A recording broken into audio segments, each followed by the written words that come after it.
Hi students, कैसे हैं आप सब लोग। मुझे उम्मीद है कि आप सब लोग बहुत बढ़िया होंगे और पढ़ाई लिखाई बड़े मस्त तरीके से कर रहे होंगे।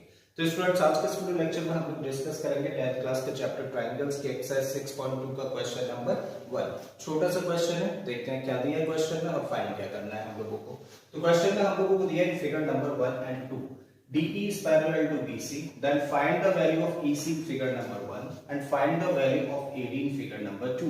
तो क्वेश्चन में हम लोगों को यहाँ पर दो फिगर्स दे रखी हैं, देख पा रहे होंगे, और ये दोनों ही फिगर्स अपने आप में क्या हैं, दो ट्रायंगल्स हैं। और बोला गया है कि दोनों ही ट्रायंगल्स में जो DE लाइन है वो BC साइड के पैरेलल है। देखिए इस ट्रायंगल में भी DE BC के पैरेलल है और इस ट्रायंगल में भी DE BC के पैरेलल बोली हुई है।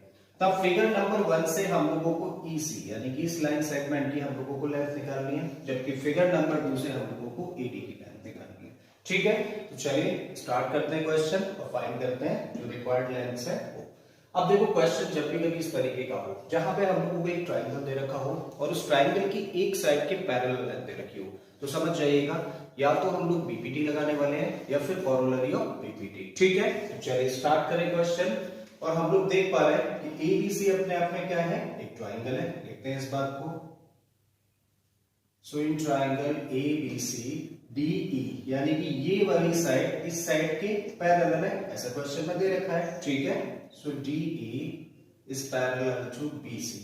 और फिर से हम लोगों को याद आता है कि ट्रायंगल में किसी भी एक ट्रायंगल में अगर किसी भी एक साइड के पैरेलल एक लाइन ड्रॉ कर दी जाए तो बाकी की दो साइड्स को सेम रेशियो में डिवाइड करती है, ऐसा पीपीटी कहती है। ठीक है, इसका मतलब अगर ये और ये साइड दोनों साइड्स कैसे हैं आपस में पैरेलल है, तो फिर ये जो दो साइड्स हैं वो सेम रेशियो में डिवाइड होंगी। सेम रेशियो में डिवाइड होने का मतलब this part upon this part must be equal to this part upon this part. बात समझ आती है, पीपीटी ऐसा कहती है। ठीक है, सो देयरफॉर क्या कह सकते हैं हम लोग, AD upon BD is equal to what, AE upon CE या EC कह सकते हो उसको। ठीक है, और ये किसकी वजह से, ये बीपीटी की वजह से। बीपीटी ऐसा कहती है कि एक ट्रायंगल में अगर किसी भी एक साइड के पैरेलल लाइन ड्रॉ कर दी जाए तो बाकी की दो साइड्स को सेम रेशियो में डिवाइड करती है। वही स्टेटमेंट हम लोगों ने यूज किया। अब देखो AD की तो वैल्यू हमारे पास है ना, कितनी है, 1.5 सेंटीमीटर रखी है, 1.5 सेंटीमीटर। BD की वैल्यू हमारे पास है कितनी, 3 centimetre and this equal to AE की वैल्यू है कितनी है, 1 सेंटीमीटर रखिए। अब और EC हम लोगों को फाइंड करना है, इसको ऐसे लेके चलो। ठीक है, EC की वैल्यू निकालनी है तो इसको सिंपलीफाई करें, क्रॉस मल्टीप्लाई कर देते हैं, तो ये बनेगा 1.5 EC इक्वल टू 3 into 1 का मतलब 3। और हमें क्योंकि EC फाइंड करना है तो इस 1.5 को भी ट्रांसपोज कर दें। सो EC इक्वल टू 3 अपॉन 1.5। अब देखिए कैसा नंबर है, डेसिमल फॉर्म में है और डेसिमल के बाद सिंगल डिजिट है, तो हम लोग क्या करें, यहां भी डेसिमल लगा दें और एक जीरो बढ़ा दें। तो अब दोनों ही नंबर्स हमारे पास में क्या है, डेसिमल के बाद सिंगल डिजिट वाले। तो डेसिमल से डेसिमल ऐसे केस में खत्म। ऊपर नंबर बना 30, नीचे बना 50, और जब इसको कैंसिल आउट करें तो 2 टाइम्स कैंसिल होता है, मतलब EC की वैल्यू निकल आती है 2 सेंटीमीटर। ठीक है, तो फिगर नंबर 1 से हम लोगों ने EC की लेंथ फाइंड कर ली। अब आते हैं हम लोग फिगर नंबर 2 पर। तो फिगर नंबर 2 में यहां भी हम लोग देखें तो ABC अपने आप में क्या है, एक ट्रायंगल है, और इस ट्रायंगल की इस साइड के पैरेलल हम लोगों ने एक लाइन देखी है। ठीक है, तो आ जाते हैं इस ट्रायंगल में फिर से। So in triangle ABC DE is parallel to BC, तो यहां भी हम लोग बीपीटी लगा देते हैं। बीपीटी कहती है कि किसी भी ट्रायंगल में किसी भी एक साइड के पैरेलल अगर लाइन ड्रॉ करी जाए तो वो पैरेलल लाइन बाकी के दो साइड्स को सेम रेशियो में डिवाइड करेगी।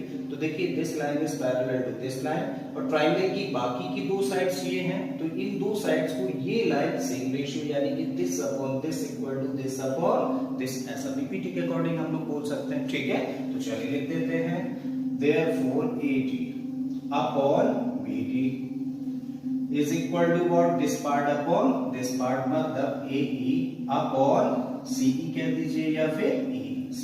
ठीक है, जस्ट वैल्यूज पुट करिए। AD तो हम लोगों को फाइंड करना है ना, तो AD को ऐसे ही रखिए।